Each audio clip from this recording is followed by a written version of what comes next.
अगर आप जिंदगी भर काम नहीं करना चाहते हैं, कुछ सालों तक काम करके पूरी जिंदगी को अपनी शर्तों पे जीना चाहते हैं, बड़ी टीम बनाना चाहते हैं और डायरेक्ट सेलिंग का एक अलग पर्सपेक्टिव देखना चाहते हैं, तो ये एपिसोड आपके लिए बहुत इंपॉर्टेंट है, बशर्ते कि आप लास्ट तक बने रहें।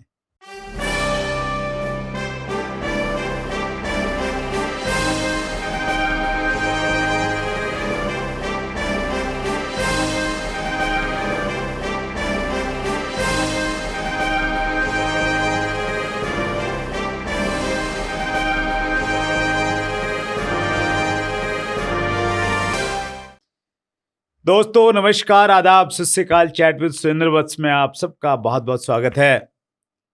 पिछले दिनों हमारे मेहमान थे सुदेश मलिक जी। अगर वो एपिसोड आपने नहीं देखा है तो डिस्क्रिप्शन में लिंक है, आप जरूर देखिएगा। इस इंटरव्यू के साथ आप कनेक्ट कर पाएंगे अच्छे से। पिछले एपिसोड में हमने सुदेश मलिक जी की लाइफ के बारे में जाना, कैसे वो डायरेक्ट सेलिंग में आए, फिर छोड़ा, फिर दोबारा से स्टार्ट हुए। उनके पास में बहुत बड़ा विजडम है और हमने आपसे प्रॉमिस किया था कि उनका एक और एपिसोड हम आपके सामने लेके आए हैं, और उसी प्रॉमिस को पूरा करते हुए आज फिर सुदेश मलिक जी हमारे मेहमान हैं। एक बार फिर बहुत बहुत स्वागत है सर आपका। Thank you very much for that. Thank you so much sir. Sudesh sir, आपने पैसा तो बहुत सारा कमाया ही कमाया है, उसके अलावा आपने टीम बहुत बड़ी बनाई है। अकेला चला था मैं, लोग जुड़ते गए और कारवा बनता गया, बस ऐसे ही हुआ है। तो वो कैसे चले, किन रास्तों पे चलें कि कारवा बन जाए? सर देखिए, जैसे मैं कहा था कि मैं 14 साल तक का छोड़ दिया था, वापस जब जुड़ा तो बड़ा बटरफ्लाइज थे, कर पाऊंगा नहीं कर पाऊंगा। निकल पड़ा मार्केट में, प्रोडक्ट ले लो, मेरी मशीन कंपनी देख लो, टिपिकल झोला लेकर निकल पड़ता था। बहुत सारे नो मिले।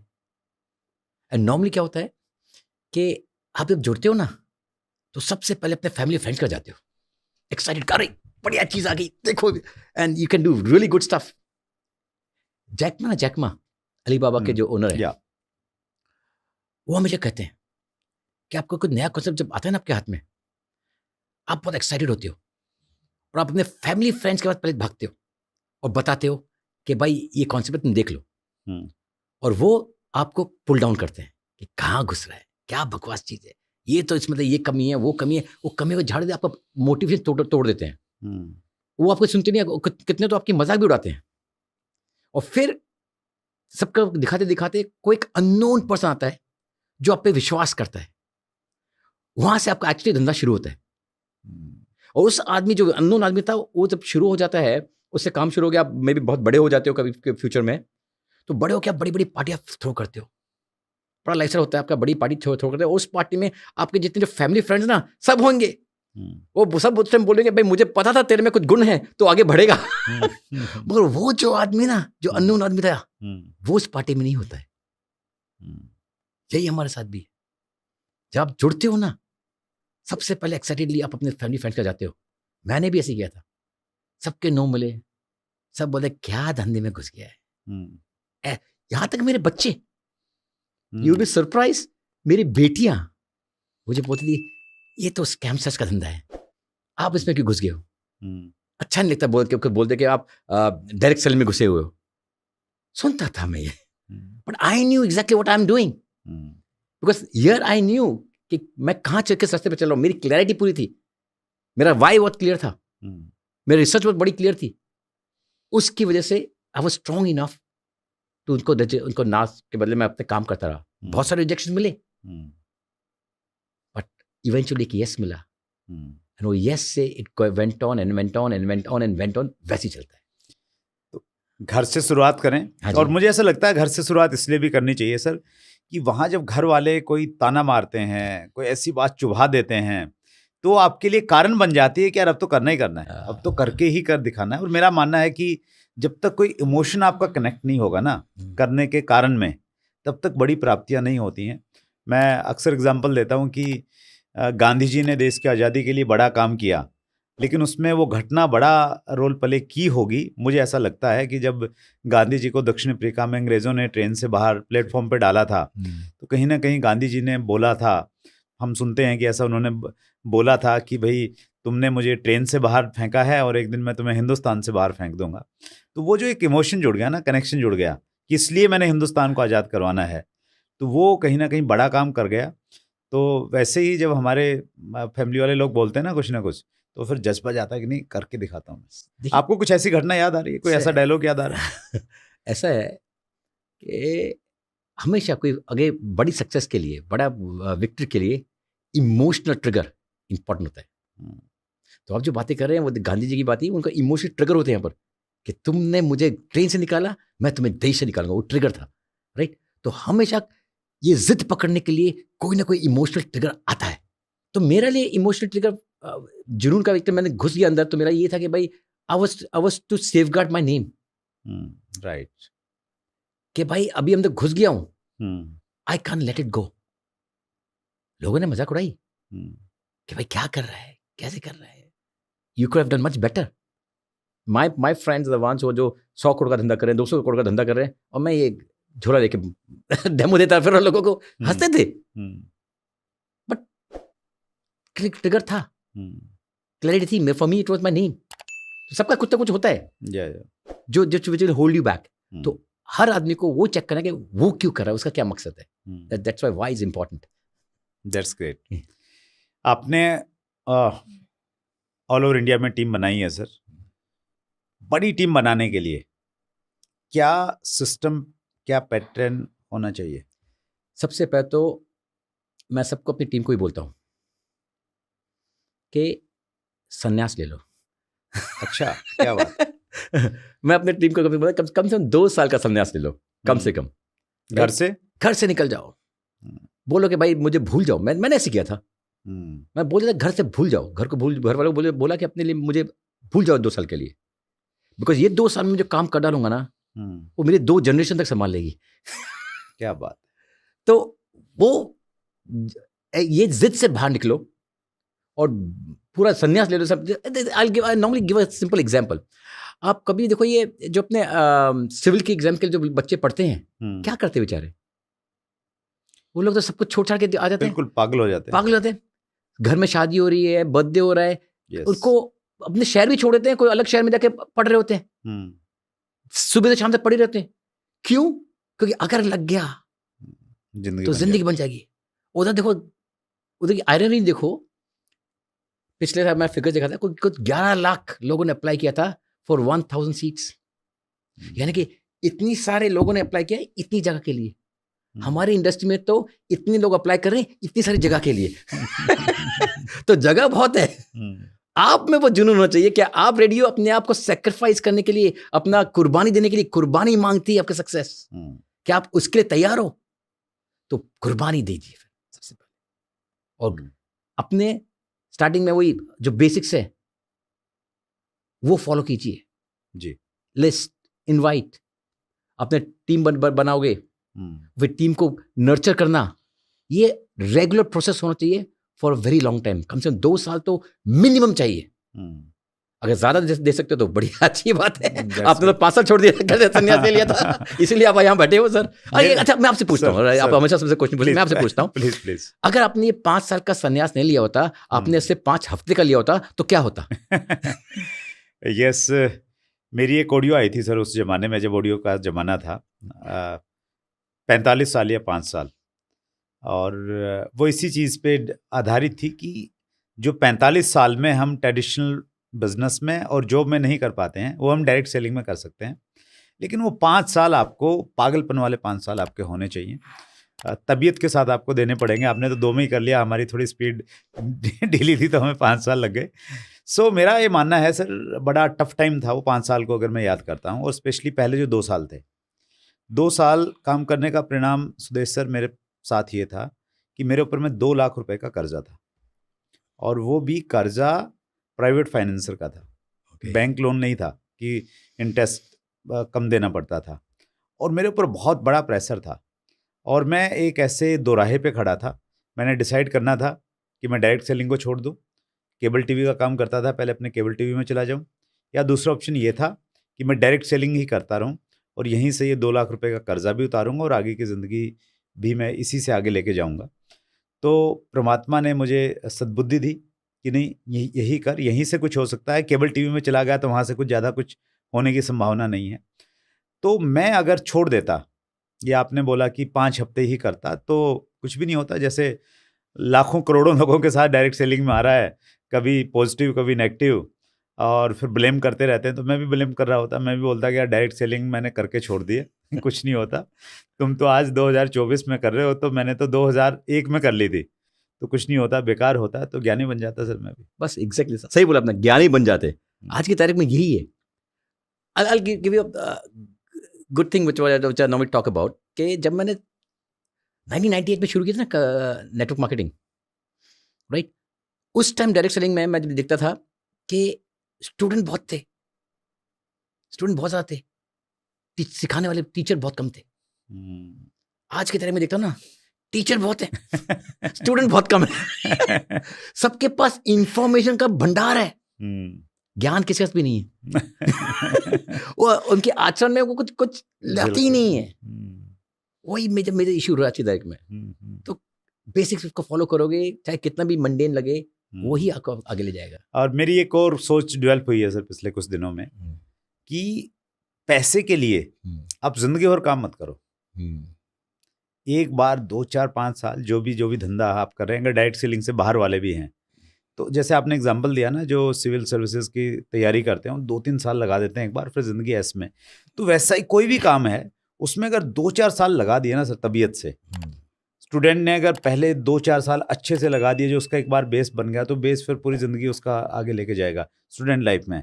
वैसे कोई भी धंधा है, उसमें अगर 2-4-5 साल एक बार तबीयत से आपने लगा दिया सब कुछ भूल भाल के, फिर पैसा आएगा और फिर अपनी शर्तों पे अपनी ज़िंदगी जियो, जो करना चाहते हो करो। See, you are not only taking care of your needs, अपने का सब तो संभालिए, पर अपने नेक्स्ट जनरेशन का भी संभाल लेते हो। बट वो जुनून वाले 2-4 साल आपको देने हैं, वो बेसिक्स है। तो क्या बताएं लोगों को कि उनमें भी वो जुनून आ जाए, वो 2 साल घर से अपना बोरिया बिस्तरा उठा के निकल जाएं? सर निकल जाओ, बस जिद पकड़ो, जिद्दी बनना पड़ेगा।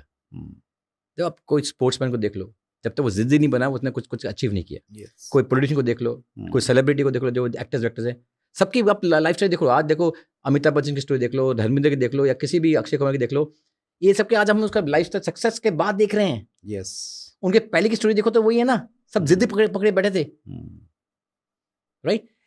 The beauty is in struggle. Success तो आपको सिर्फ कंप्लेसन, आपको सिर्फ आलसी बनाता है। मैं हमेशा ये कहता हूँ कि जो टफ टाइम से आप गुजर रहे हो ना, वो आपका गोल्डन टाइम होगा। उसको जब याद करेंगे, उसी पे ताली बजेंगी। बात सही है।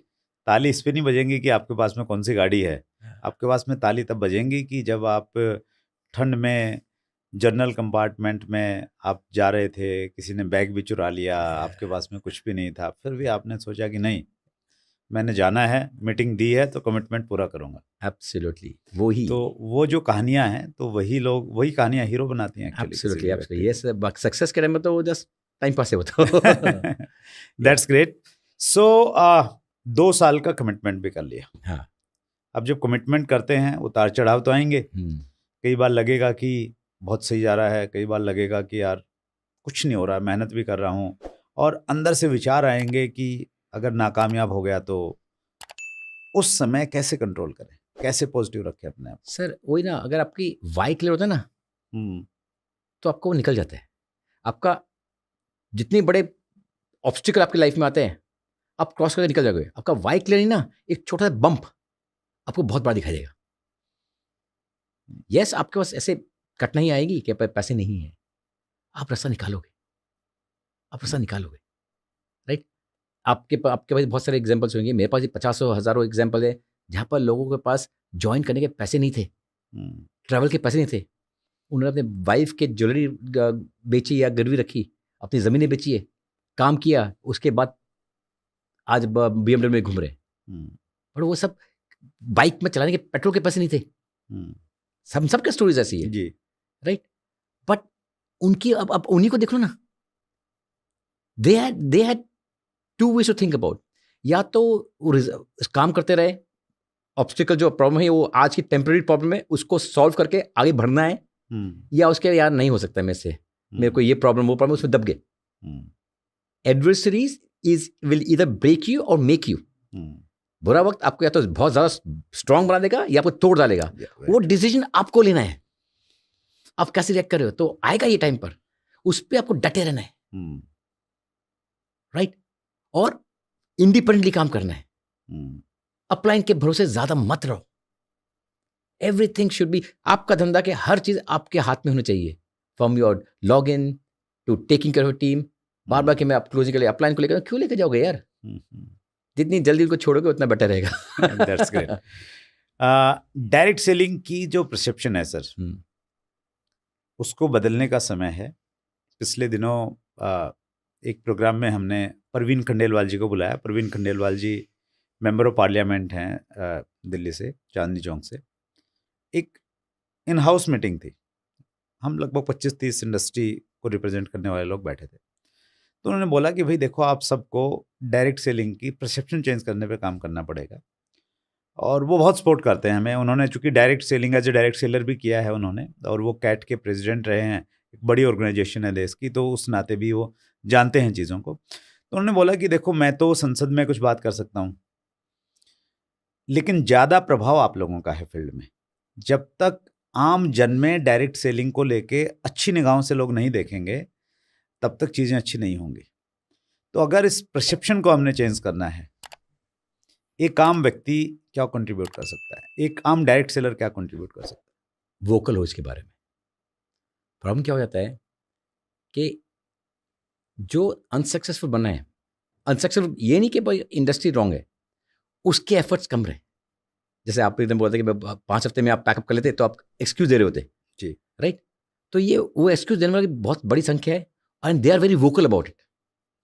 और जो असल में जो कमा रहे हैं वो इतना बोल रहे नहीं है, और जो सही भी चल रहे हैं तो वो बोल रहे. तो we have to be vocal about it. सबसे पहले आप कंट्रीब्यूट कर सकते हो कि लोगों को इसके बारे में बोलना शुरू करो कि भाई ये एक फ्लाई बाय नाइट ऑपरेशन नहीं है, ये प्रॉपर इंडस्ट्री है.